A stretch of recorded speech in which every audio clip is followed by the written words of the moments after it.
So in the last class we learnt about the definition of algorithm, its characteristics, and we also learnt about the four distinct areas where we need to specify the specifications of the algorithms.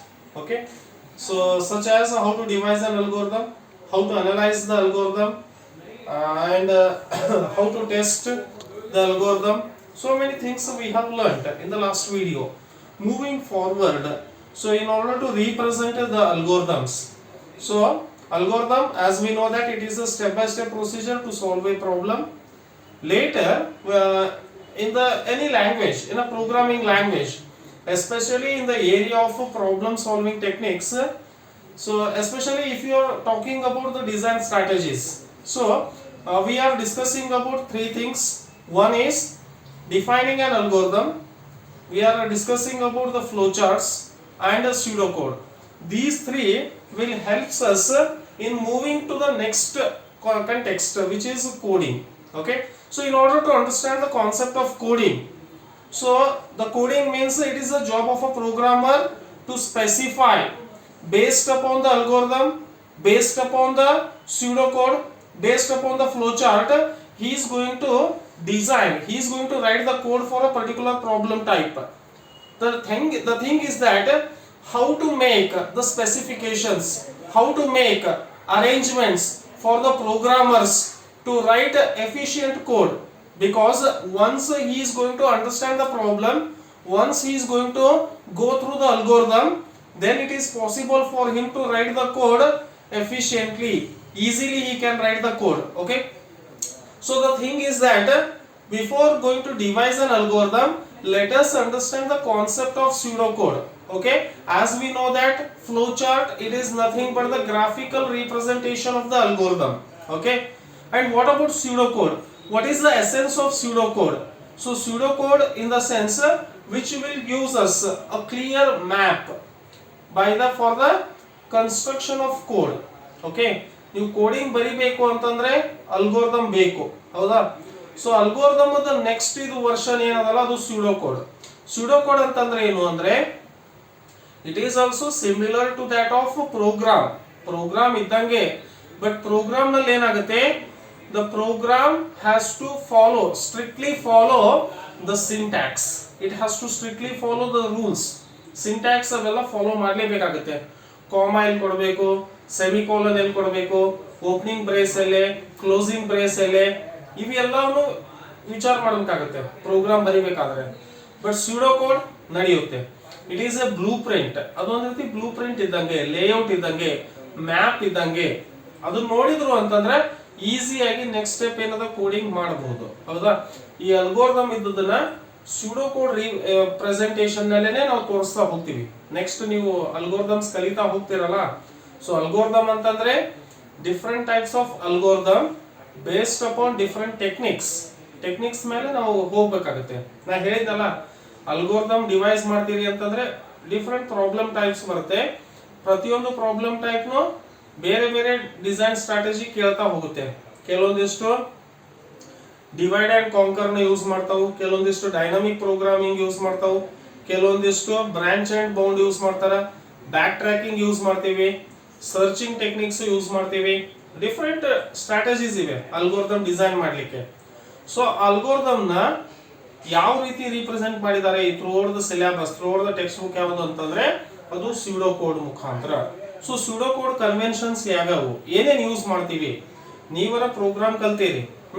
First ಇಯರ್ನಾಗ you are very much aware about C program ಕಲ್ತೀರಿ, data structures ಕಲ್ತೀರಿ, you know about little bit about programming, ಹೌದಾ? So we are also using those programming techniques only. ಅಲ್ಲಿ ಏನೇನು basics use ಮಾಡಿದ್ವಲ್ಲ ಅದನ್ನೇ ಇಲ್ಲಿ use ಮಾಡ್ತೀವಿ ಅಷ್ಟೇ, ಮತ್ತೇನು ಡಿಫರೆನ್ಸ್ ಇಲ್ಲ. ಸೊ ಫಸ್ಟ್ ಬರುತ್ತೆ comments. You know about the comments. So comments are nothing but the external documentation. Comments ಎದಕ್ಕೆ ಯೂಸ್ ಮಾಡ್ತೀವಿ? In order to give explanatory notes. ಒಂದು ಸ್ಟೇಟ್ಮೆಂಟ್ ಇದೆ, ಆ ಸ್ಟೇಟ್ಮೆಂಟ್ ಅಂದ್ರೆ ಏನು, ಏನ್ ಡಿಕ್ಲರೇಷನ್ ಇದೆನೋ, ಅಸೈನ್ಮೆಂಟ್ ಇದೆನಾ, ಕ್ಯಾಲ್ಕುಲೇಷನ್ ಇದೆನಾ, ಏನಿದೆ ಅದ್ರ ಬಗ್ಗೆ. ಬಟ್ ಅದು ಏನಾಗುತ್ತೆ, ಕಮೆಂಟ್ ಲೈನ್ಸ್ ನ ಬರೆದು ಎಕ್ಸಿಕ್ಯೂಟ್ ಆಗಲ್ಲ. ಅದು ಏನದ, it will gives extra information for the users.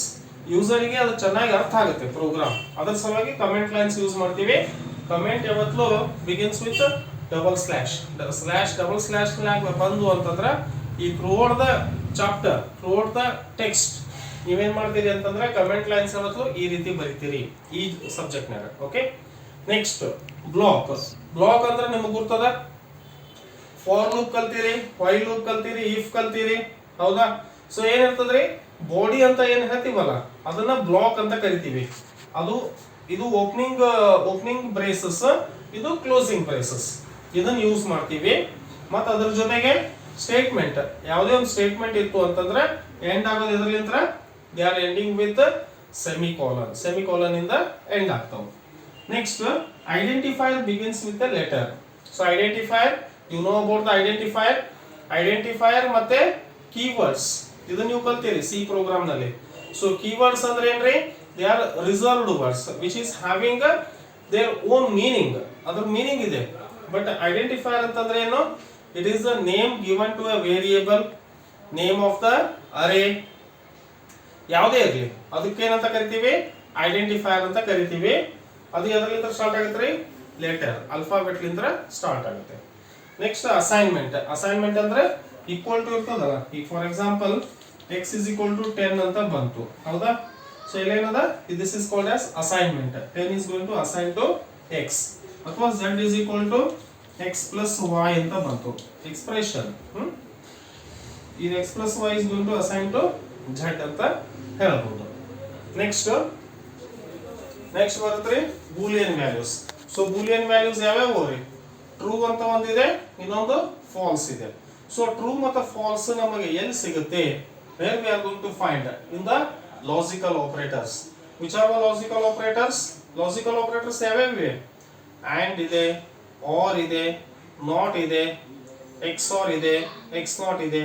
So ಅದರದೆಲ್ಲರದು result ಏನಿರ್ತದ್ರಿ, 0 ಇರ್ತದ, ಇಲ್ಲ 1 ಇರ್ತದ. 0 ಅಂತಂದ್ರೆ ಫಾಲ್ಸ್, 1 ಅಂದ್ರೆ ಟ್ರೂ ಅಂತ ಹೇಳ್ತೀವಿ, ಹೌದಾ? ಅಲ್ಲಿ ನಾವು ಯೂಸ್ ಮಾಡ್ತೀವಿ ಬೂಲಿಯನ್ ವ್ಯಾಲ್ಯೂಸ್. ಮತ್ತೆ ರಿಲೇಶನಲ್ ಆಪರೇಟರ್ಸ್ ಯಾವುದು, equal to, not equal to, less than, greater than, less than or equal to, greater than or equal to, ಇವೆಲ್ಲವೂ ಏನವರಿ ರಿಲೇಶನಲ್ ಆಪರೇಟರ್ಸ್ ಇವೆ. ಅಲ್ಲಿನೂ ಏನದ, ಅದರದ ರಿಸಲ್ಟ್ ಏನಿರ್ತದ್ರಿ, ಟ್ರೂ ಇರ್ತದ, ಇಲ್ಲ ಅಂದ್ರೆ ಫಾಲ್ಸ್ ಆದ್ರೂ ಇರುತ್ತೆ. ಓಕೆ, ನೆಕ್ಸ್ಟ್ ಅರೇಸ್ ನಿಮಗೆ ಗೊತ್ತಿದೆ. So what are arrays are nothing but the collection of homogeneous data elements that we call it as an arrays. So arrays ನ ಯಾವ ರೀತಿ ರಿಪ್ರೆಸೆಂಟ್ ಮಾಡ್ತೀರಿ, ನೇಮ್ ಆಫ್ ದ ಅರೇ ಕೊಡ್ತೀವಿ. ನೆಕ್ಸ್ಟ್ ಸ್ಕ್ವೇರ್ ಬ್ರಾಕೆಟ್ ಕೊಟ್ಟು size of the ಅರೇ ಕೊಡ್ತೀವಿ, ಹೌದಾ? So ಇದು ಅರೇನ represent ಮಾಡ್ತೀವಿ. ನೆಕ್ಸ್ಟ್ ಈ ಫಾರ್ ಎಕ್ಸಾಂಪಲ್ a ಆಫ್ 10 ಅದಂದ್ರೆ a ಆಫ್ 1 ಅಂದ್ರೆ ಏನು, we are going to access second element ಅಂತ ಹೇಳ್ತೀವಿ. ಯಾಕಂದ್ರೆ ಫಸ್ಟ್ ಎಲಿಮೆಂಟ್ ಯಾವತ್ತೂ 0 ದಿಂದ ಐಡೆಂಟಿಫೈ ಮಾಡ್ತದೆ, ಅದ್ರದ್ದು ಇಂಡೆಕ್ಸ್ ಇಲ್ಲಿ ಅರೇದ ಇಂಡೆಕ್ಸ್ ಯಾವತ್ತೂ 0 ದಿಂದ ಸ್ಟಾರ್ಟ್ ಆಗುತ್ತೆ. ಲಾಸ್ಟ್ ಎಲಿಮೆಂಟ್ ಏನಿರ್ತದ್ರಿ, n-1 ಇರುತ್ತೆ. ಆಮೇಲೆ 2 ಡೈಮೆನ್ಷನಲ್ ಅರೇ ಇತ್ತು ಅಂತಂದ್ರೆ i, jth ಎಲಿಮೆಂಟ್ ಹೆಂಗ ಎಕ್ಸೆಸ್ ಮಾಡ್ತೀವಿ, a ಆಫ್ i, j ಅಂತ ಹೇಳ್ಬೋದು.